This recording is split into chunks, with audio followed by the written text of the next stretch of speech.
राजस्थान सरकार के नए कैबिनेट में सभी मंत्रियों ने शपथ ले ली। हालांकि अभी तक मंत्रियों के विभागों को उनकी जिम्मेदारी नहीं दी है, लेकिन इसी बीच मंगलवार को जारी एक एसोसिएशन फॉर डेमोक्रेटिक रिफॉर्म्स यानी कि एडीआर और राजस्थान इलेक्शन वॉच की जारी रिपोर्ट के अंदर एक बड़ा खुलासा हुआ। बड़ा खुलासा क्या हुआ कि जो जनप्रतिनिधि जनता की सेवा के लिए चुन कर आए हैं, जिन्हें मंत्री बनाया गया है राजस्थान सरकार के अंदर, वो दरअसल 25 के 25 मंत्री आम जनता जैसे आम लोग नहीं हैं, करोड़पति हैं साहब, करोड़पति। और हां, इन 25 मंत्रियों में 8 तो ऐसे हैं जिन पर बड़े वाले आपराधिक मामले हैं। लेकिन अगर आप सोच रहे हैं कि इन करोड़पतियों पर कभी ईडी का छापा पड़ेगा या आपराधिक मामला जिन पर है वो कभी गिरफ्तार होंगे, तो फिर आप बड़े भोले हैं। पहले एक जमाना था जब किसी नेता पर कोई कार्रवाई नहीं होती थी। कोई इक्का दुक्का नेता को छोड़कर अगर कोई जेल में चला जाता तो बात अलग है, लेकिन पहले नहीं जाते थे। फिर समय बदला, भाजपा आई, पाप और भ्रष्टाचार धोने वाली वॉशिंग मशीन साथ में लेकर आई कि जो नेता भाजपा से जुड़ते गए, चाहे वो कांग्रेस के हों, चाहे वो बसपा के हों, चाहे वो सपा के हों, चाहे वो किसी के भी हों, वो जो भाजपा से जुड़ते गए उनको उस वॉशिंग मशीन में डाला गया और सब के सब पाक साफ धुले धुलाए बाहर आते गए।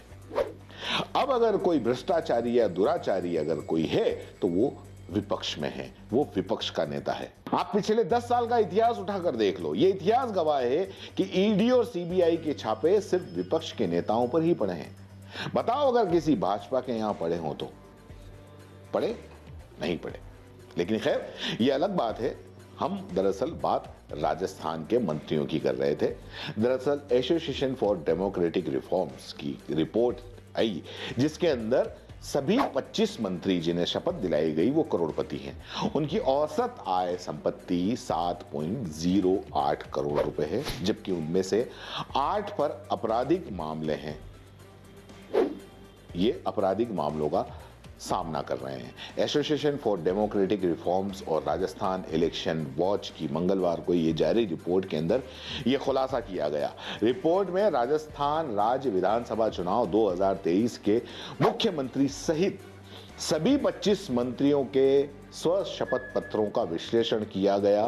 रिपोर्ट के अनुसार विश्लेषण किए गए 25 मंत्रियों में से 8 मंत्रियों ने अपने खिलाफ आपराधिक मामले घोषित किए हैं, जबकि 4 मंत्रियों ने अपने खिलाफ गंभीर आपराधिक मामले घोषित किए हैं।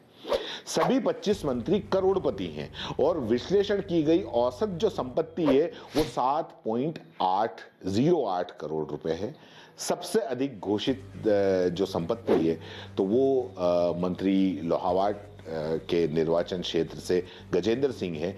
उनकी संपत्ति है 29.07 करोड़ रुपए, जबकि झाड़ोल के जो एसटी के हैं निर्वाचन क्षेत्र से बाबूलाल खराड़ी हैं, उनके पास में सबसे कम घोषित कुल संपत्ति है 1.24 करोड़ रुपए। रिपोर्ट में यह भी कहा गया कि 19 मंत्रियों की देनदारी भी घोषित है, जिसके अंदर सबसे ज्यादा 4.91 करोड़ रुपए की देनदारी वाले मंत्री अलवर शहरी निर्वाचन क्षेत्र के संजय शर्मा हैं। 4 मंत्रियों ने अपनी शैक्षणिक योग्यता भी उसके अंदर घोषित की और वो शैक्षणिक योग्यता कितनी है? 5वीं पास और 12वीं पास के बीच में घोषित की है। मतलब बहुत ज्यादा पढ़े लिखे नहीं हैं, लेकिन खैर अब तो मंत्री हैं। जबकि 18 मंत्री जो हैं वो स्नातक या उसके ऊपर की शैक्षणिक योग्यता उन्होंने घोषित की है। उनमें से 3 मंत्री डिप्लोमा धारक हैं। इसमें यह भी कहा गया कि 6 मंत्रियों ने अपनी उम्र 31 से 50 साल के बीच में घोषित की है। वहीं 19 मंत्रियों ने अपनी उम्र 51 से 80 साल के बीच में घोषित की है। और ये भी है कि इस कैबिनेट के अंदर 2 महिला मंत्री हैं। रिपोर्ट में ये भी कहा गया कि सुरेंद्र पाल सिंह वर्तमान में राजस्थान विधानसभा के विधायक नहीं हैं और 5 जनवरी को करणपुर विधानसभा क्षेत्र से उपचुनाव के लिए भाजपा के वो उम्मीदवार हैं। वो जीतेंगे तब वो मंत्री बने रहेंगे, नहीं आ रहे तो फिर उनकी जगह कोई और मंत्री बनाया जाएगा। ये जानकारी आपको कैसी लगी नीचे कमेंट बॉक्स में जरूर बताएं।